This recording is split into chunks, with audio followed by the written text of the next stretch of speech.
नमस्कार मित्रों, स्वागत है सभी का अपना यूट्यूब चैनल परीक्षार्थी स्वयं समूह टेस्ट श्रृंखला। आइए आज की श्रृंखला देखते हैं। सभी मित्र चैनल को लाइक सब्सक्राइब शेयर जरूर करें। आइए आज का पहला प्रश्न है, चित्र तुरंग न्याय को आधार बनाकर रस सूत्र की व्याख्या किस आचार्य ने की? शंकुक, भट्टनायक, भट्टलोल्लट, अभिनवगुप्त। इसमें जो सही ऑप्शन है, चित्रतुंग न्याय का आधार बनाकर जो व्याख्या आचार्य ने की है वह है शंकुक। ऑप्शन ए सही है। अगला प्रश्न देखते हैं। अगला प्रश्न है, किस आचार्य ने सभी अलंकारों के मूल में वक्रोक्ति को स्वीकार किया है? आचार्य वामन, आचार्य दंडी, आचार्य भामा, आचार्य उद्भट। इसने सभी अलंकारों को मूल वक्रोक्ति को स्वीकार किया, वह है आचार्य भामा। ऑप्शन सी सही है। अगला प्रश्न देखते हैं। अगला प्रश्न है, बड़े न हुए गुनगुने बिन बरद बिरद बड़ाई पाए, कहत धतूरे सो कनक, गहने गढ़े न जाए। दोहा किसका है? रहीमदास, बिहारी दास, बिहारी लाल, तुलसीदास, कबीरदास। यह दोहा बिहारी लाल का है। ऑप्शन बी सही है। अगला प्रश्न देखते हैं। अगला प्रश्न है, सर्वकृत्वा मूल रस को उससे संबंधित आचार्य से सुमेलित करें। श्रृंगार रस, शांत रस। इसमें जो आचार्य है उसको आश्चर्य रस, मधुर रस।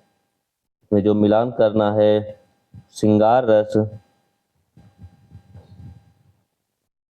श्रृंगार रस में कौन से कवि आएंगे? श्रृंगार रस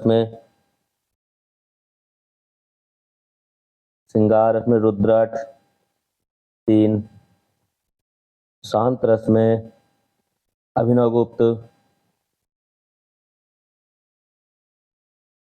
आश्चर्य रस में नारायण पंडित, मधुर रस रूप गोस्वामी। इस हिसाब से 3, 4, 1, 2 ऑप्शन सी सही है। अगला प्रश्न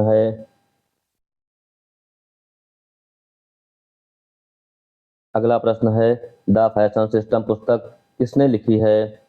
बाटलेयर, फर्डिनंद दास, सरियुस, रोलावर्थ, अल्थोस। इसमें जो सही ऑप्शन है, द फैशन सिस्टम पुस्तक लेखक जो हैं वो हैं रोलावर्थ। ऑप्शन सी सही है। अगला प्रश्न है, आदर्शवाद का विषय जहां आकाश है उच्चता है, वहीं यथार्थवाद का विषय पथरीली धरती है, लघुता है। यह पंक्ति किस विद्वान की है? रामविलास शर्मा, रामचंद्र शुक्ल, जयशंकर प्रसाद, प्रेमचंद। यह पंक्ति आदर्श का विषय जहां आकाश है उच्चता है, वहीं यथार्थवाद का विषय पथरीली धरती है, लघुता है। यह पंक्ति जयशंकर प्रसाद का है। ऑप्शन सी सही है।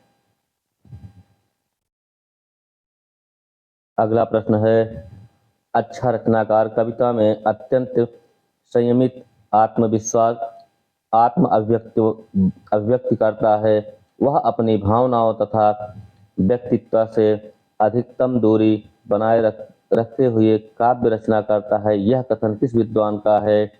Coleridge, Eliot, Richards, वर्थवर्थ।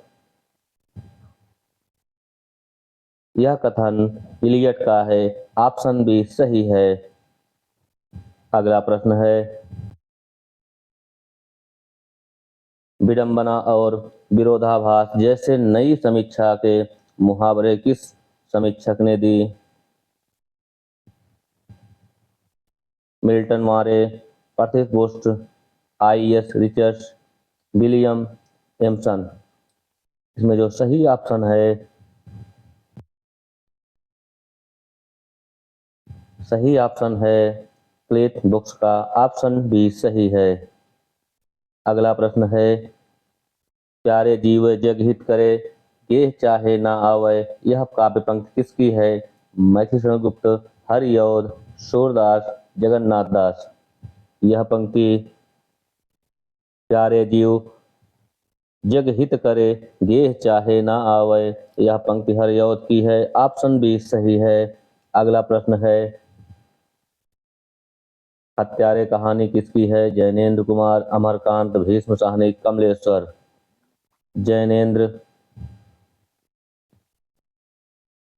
हत्यारे कहानी किसकी है? जैनेन्द्र कुमार, अमरकांत, भीष्म साहनी, कमलेश्वर। हत्यारे यह कहानी अमरकांत की है। ऑप्शन बी सही है। अगला प्रश्न है, नई कविता परंपरा का तिरस्कार है और नई कहानी परंपरा का विस्तार, यह कथन किस विद्वान का है? नामवर सिंह, राजेंद्र यादव, मुक्तिबोध, कमलेश्वर।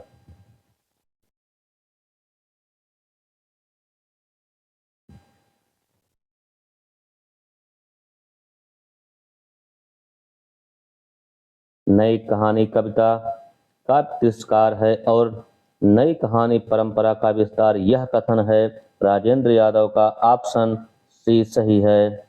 अगला प्रश्न है, इनमें से कौन सा समालोचना का प्रकार नहीं है? सैद्धांतिक आलोचना, आलोचनात्मक आलोचना, निर्णयात्मक आलोचना, व्याख्यात्मक आलोचना। इसमें जो समालोचना का प्रकार नहीं है वह है आलोचनात्मक आलोचना। ऑप्शन बी सही है। अगला प्रश्न है, चर्चाओं में सोम दुह रहा वह अहिर मतवाला काव्य पंक्ति किसकी है? अज्ञेय, निराला, नरेश मेहता, भारत भूषण अग्रवाल।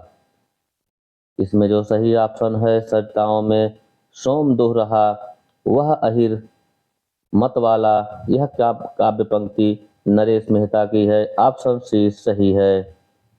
अगला प्रश्न है, विपत्ति किस नाटक का पात्र है?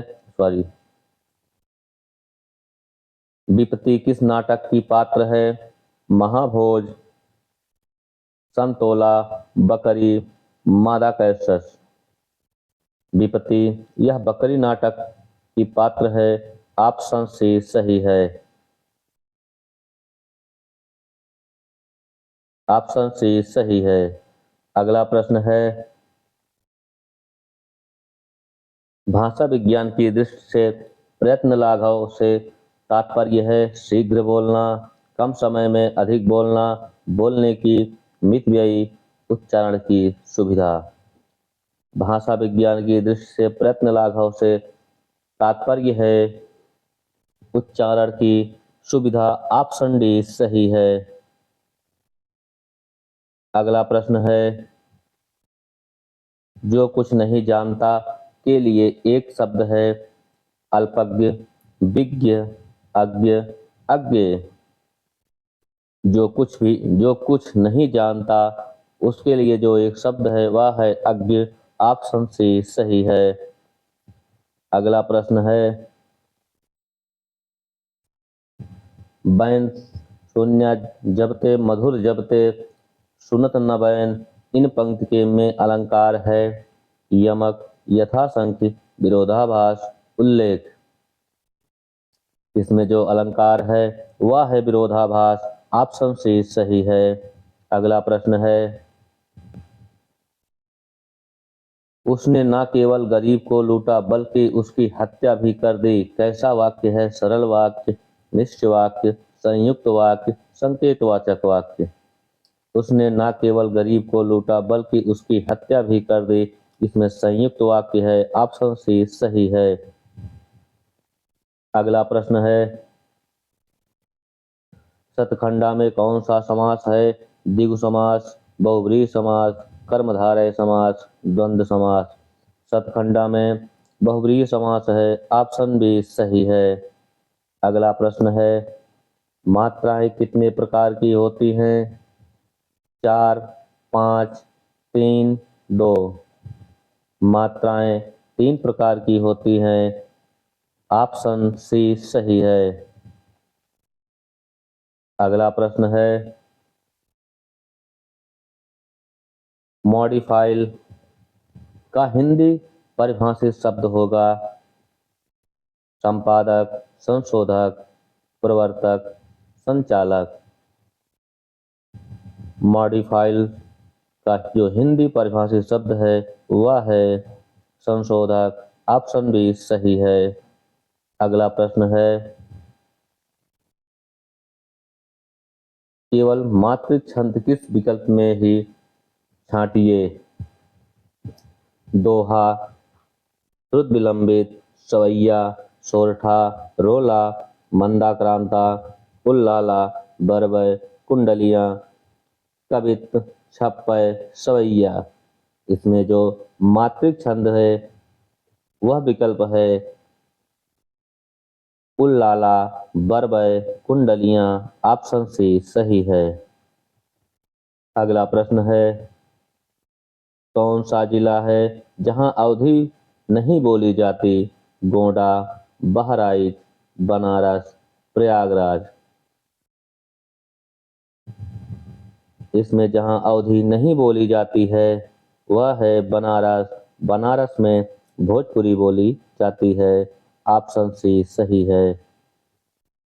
अगला प्रश्न है, असंगत जोड़े को छांटिए। डिंगल, बांकीदास, भोजपुरी, ग्रिएशन, मैथिली, पोलबुक, ब्रजबुली, ईश्वर चंद्र गुप्त। इसमें जो असंगत है वह है भोजपुरी ग्रिएशन। ऑप्शन बी सही है। अगला प्रश्न है, कूपन और कारतूस किस भाषा के शब्द हैं? पुर्तगाली, फ्रेंच, डच, तुर्की। कूपन और कारतूस यह फ्रेंच भाषा के शब्द हैं। ऑप्शन बी सही है। अगला प्रश्न देखते हैं, सभी मित्र चैनल को लाइक, सब्सक्राइब, शेयर जरूर करें। अगला प्रश्न है, वैज्ञानिक एवं तकनीकी शब्दावली आयोग का गठन कब किया गया? 1960 ईस्वी, 1969 ईस्वी, 1961 ईस्वी, 1963 ईस्वी। इसमें जो सही ऑप्शन है वैज्ञानिक एवं तकनीकी शब्दावली आयोग का गठन हुआ है 1961 ईस्वी में। ऑप्शन सी सही है।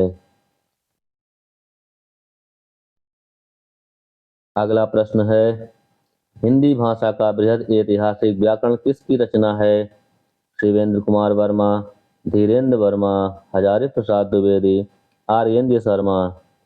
हिंदी भाषा का बृहद ऐतिहासिक व्याकरण यह रचना है हजारी प्रसाद द्विवेदी की। ऑप्शन सी सही है। अगला प्रश्न है, अवहट्ट भाषा अपभ्रंश और पुरानी हिंदी के बीच किस कड़ी मानी जाती है? यह कथन किस विद्वान का है? हजारी प्रसाद द्विवेदी, रामचंद्र शुक्ल, चंद्रधर शर्मा गुलेरी, सुमित कुमार चटर्जी।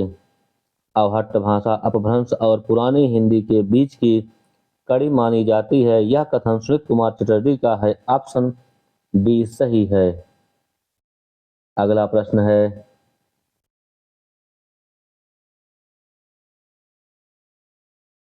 हमें उस भाषा को राष्ट्रभाषा के रूप में ग्रहण करना चाहिए जो देश के सबसे बड़े भूभाग में बोली जाती है और जिसे स्वीकार करने के लिए महात्मा जी ने हमसे आग्रह किया वह हिंदी है।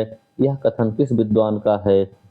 सुभाष चंद्र बोस, रविंद्रनाथ टैगोर, सी राजगोपालचारी, जवाहरलाल नेहरू।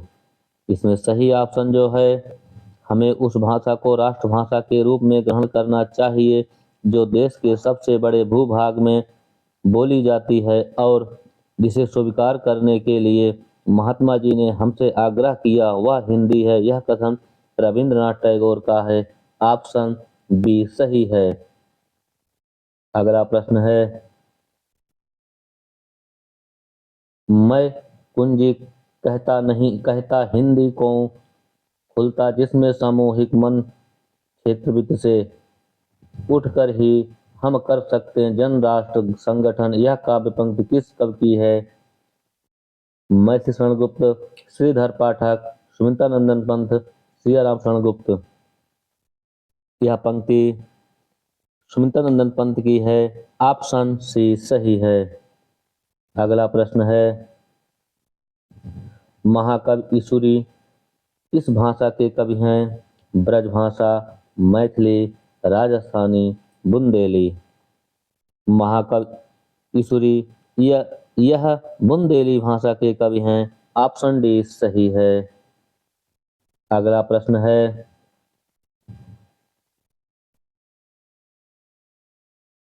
संस्कृत का कोई भी शब्द मन चाहे ढंग से तोड़ मरोड़ कर तद्भव नहीं बनाया जा सकता। उपयुक्त विचार किस विद्वान का है? नामवर सिंह, रामविलास शर्मा, जॉर्ज ग्रियर्सन, आचार्य शुक्ल। संस्कृत का कोई भी शब्द मन चाहे ढंग से तोड़ मरोड़ कर तद्भव नहीं बनाया जा सकता। उपयुक्त विचार, यह विचार रामविलास शर्मा का है। ऑप्शन बी सही है। अगला प्रश्न है, इस काल विस्तार को यूं ही पूर्व और उत्तर नाम देकर दो हिस्से कर डालना ऐतिहासिक विभाग नहीं कहलाता सकता। प्रस्तुत कथन किस विद्वान का है? आचार्य शुक्ल, हजारी प्रसाद द्विवेदी, मिश्र बंधु, श्याम सुंदर दास। इस काल विस्तार को यूं ही पूर्व और उत्तर नाम देकर दो हिस्से कर डालना ऐतिहासिक विभाग नहीं कहला सकता। प्रस्तुत कथन यह आचार्य शुक्ल का है। ऑप्शन ए सही है। अगला प्रश्न है, गुरु नानक के माता जी का नाम है तृप्ता देवी, सुलक्षणी देवी, ननकी देवी, लक्ष्मी देवी। गुरु नानक की माता का नाम तृप्ता देवी था। ऑप्शन ए सही है। अगला प्रश्न है, किस संत कवि ने अपनी काव्य भाषा निमाड़ी को चुना है? थोड़ी सी त्रुटि है, निमड़ी है, उसको आप लोग निमाड़ी बना लीजिए। निमाड़ी को चुना है संत मिस्किन दास, संत रज्जब अली खां, संत सिंगा, संत जीवाराम। इसमें निमाड़ी भाषा को संत सिंगा ने चुना है। ऑप्शन सी सही है। अगला प्रश्न है, गोस्वामी तुलसीदास की निम्न रचनाओं में से किसमें 7 खंड या सर्ग नहीं है? रामाज्ञा प्रश्न, बरबय रामायण, गीतावली, रामलला नेछु। गोस्वामी तुलसीदास की रचनाओं में 7 खंड या सर्ग नहीं है, वह है रामलला नेछु। ऑप्शन डी सही है। अगला प्रश्न है, महावाणी किसकी रचना है? श्री भट्ट, हरिव्यास देव, परशुराम देव, गदाधर भट्ट। महावाणी यह हरिव्यास देव की रचना है। ऑप्शन बी सही है। अगला प्रश्न है, प्रेम वाटिका में कुल कितने दोहे हैं?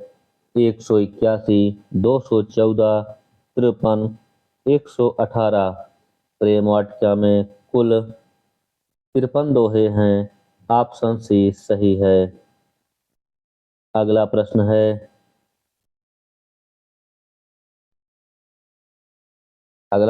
प्रेयान रस की उद्भावना किस आचार्य ने की? रूप गोस्वामी, आचार्य रुद्रट, आचार्य उद्भट, आचार्य रुइयक।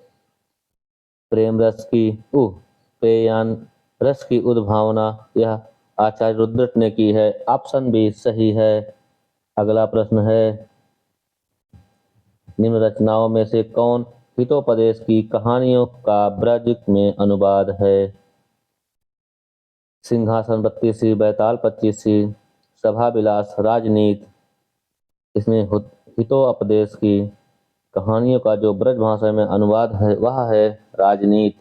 ऑप्शन डी सही है। अगला प्रश्न है, मुन्नी की डायरी किस विधा की रचना है? डायरी, संस्मरण, कहानी, उपन्यास। मुन्नी की डायरी यह उपन्यास विधा की रचना है। ऑप्शन डी सही है। अगला प्रश्न है, तमिल महाकाव्य शिल्पदीतम पर आधारित अमृतलाल नागर का उपन्यास है। बूंद और समुद्र, सुहाग के नूपुर, अमृत और विष, एकदा नैमिषारण्य। इसमें जो सही ऑप्शन है वह है सुहाग के नूपुर। ऑप्शन बी सही है। अगला प्रश्न है, हजारी प्रसाद द्विवेदी का कौन सा उपन्यास शूद्रक के मृच्छकटिकम की कुछ घटनाओं को आधार बनाकर लिखा गया है? पुनर्नवा, बाणभट्ट की आत्मकथा, अनामदास का पोथा, चार चंद्रलेख। हजारी प्रसाद द्विवेदी का शूद्रक के मृच्छकटिकम की कुछ घटनाओं को आधार बनाकर लिखा गया उपन्यास वह है पुनर्नवा। ऑप्शन ए सही है। अगला प्रश्न है, निम्न रचनाओं में किसमें साहित्य अकादमी पुरस्कार नहीं प्राप्त है? नीला चाँद, मेरी तेरी उसकी बात, झूठा सच, भूले बिसरे चित्र। इसमें जो सही ऑप्शन है जिसमें साहित्य अकादमी पुरस्कार नहीं मिला है वह है झूठा सच। ऑप्शन सी सही है। अगला प्रश्न है, कलाथ चाली कहानी किसकी है? मोहन राकेश, निर्मल वर्मा, मुक्तिबोध, जैनेन्द्र। क्लाइव हल यह कहानी है मुक्तिबोध की। ऑप्शन सी सही है। अगला प्रश्न है, निम्न रचनाओं में किसमें साहित्य अकादमी पुरस्कार नहीं प्राप्त हुआ है? नीला चाँद, तेरी मेरी उसकी बात, झूठा सच, भूले बिसरे चित्र। यह प्रश्न आगे भी है, दोबारा रिपीट हो गया। चलिए कोई बात नहीं, रिपीट हो गया तो अच्छी बात है। इसमें भी वही झूठा सच में कोई पुरस्कार नहीं मिला है। ऑप्शन सी सही है। अगला प्रश्न है, विराम चिन्ह कहानी किसकी है? रामविलास शर्मा, चतुर्सेन शास्त्री, जयशंकर प्रसाद, जैनेन्द्र कुमार। विराम चिन्ह यह कहानी जयशंकर प्रसाद की है। ऑप्शन सी सही है। अगला प्रश्न है, आचार्य क्षेमेंद्र ने औचित्य के कितने भेद किए हैं? 27, 56, 56, 38। क्षेमेंद्र ने औचित्य के कितने भेद किए हैं? सही ऑप्शन है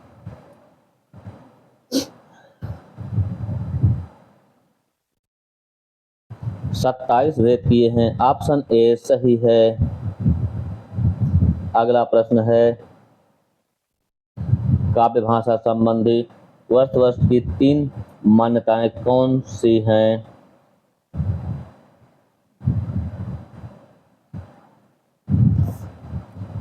ग्रामीण की बोलचाल भाषा का प्रयोग होना चाहिए। गद्य और काव्य की भाषा में कोई तांत्रिक भेद नहीं है। प्राचीन कवियों की भाषा उसके भावोद्बोध सदृश सहज व सरल थी। बाद के कवि में भाषा की कृत्रिम और अर्धपूर्ण बनाया। गद्य की भाषा काव्य की भाषा नहीं बन सकती।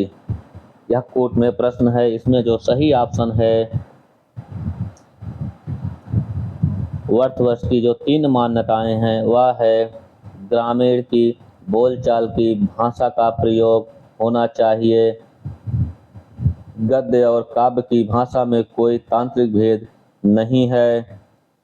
और प्राचीन कवियों की भाषा उनके भाववत सदृश सहज व सरल थी।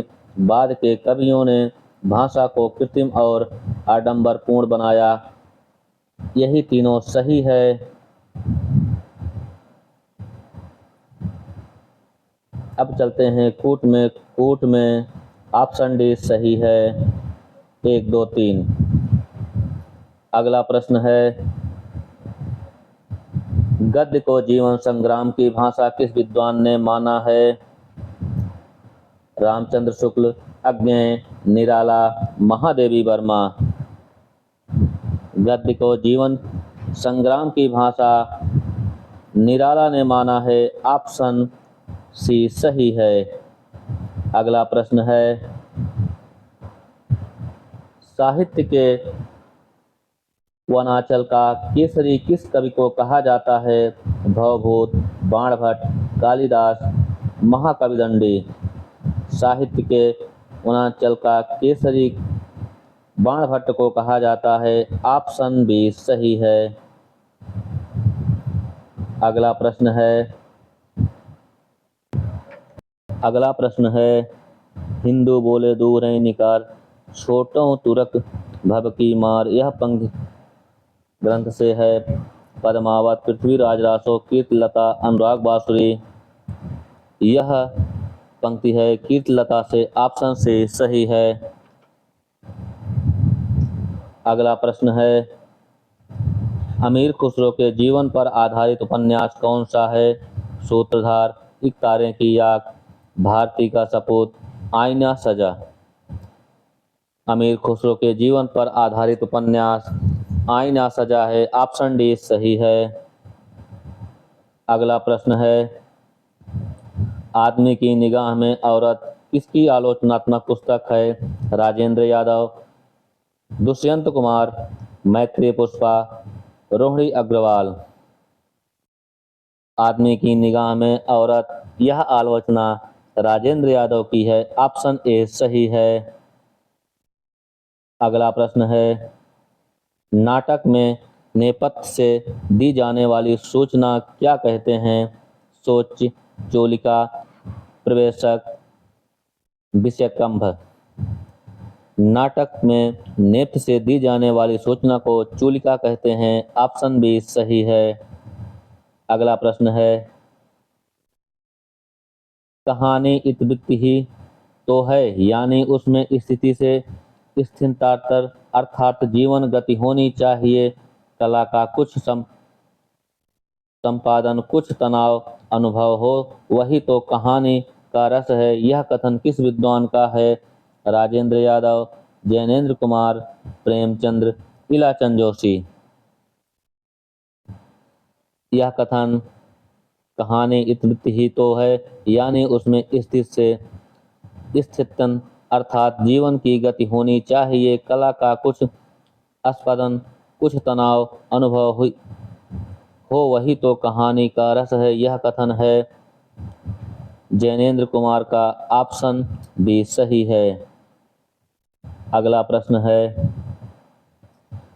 ग्रामोफोन का रिकॉर्ड और बाहुबली कहानी किसकी है? यशपाल, निर्मल वर्मा, जैनेन्द्र कुमार, असगर वजाहत। ग्रामोफोन का रिकॉर्ड और बाहुबली कहानी यह जैनेन्द्र कुमार की है। ऑप्शन सी सही है। अगला प्रश्न है, किस आलोचक ने भुवनेश्वर को विश्व का प्रथम असंगत नाटककार कहा है? मोहन राकेश, लक्ष्मी नारायण मिश्र, राम कुमार वर्मा, उदय शंकर भट्ट।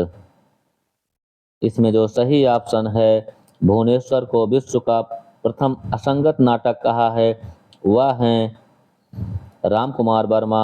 ऑप्शन सी सही है। अगला प्रश्न है, व्यक्तिगत किसका नाटक है? लक्ष्मीकांत वर्मा, लक्ष्मी नारायण लाल, लक्ष्मी नारायण मिश्र, नरेंद्र मोहन।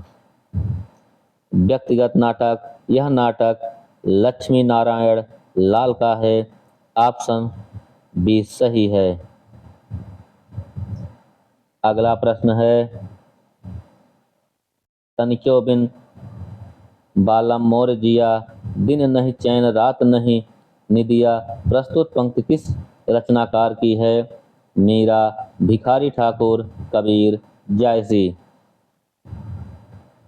यह जो थोड़ी सी इसमें त्रुटि भी है, इसमें जो तनिको है उसको तलक कर दीजिए। तलक बिन बालम मोर जिया, दिन नहीं चैन रात नहीं निदिया। प्रस्तुत पंक्ति यह कबीरदास की है। ऑप्शन सी सही है। अगला प्रश्न है, निम्न में से कौन सा उत्तर आधुनिकता का तत्व नहीं है? केंद्रीयता, केंद्रवाद, विखंडन, अस्थानीयता।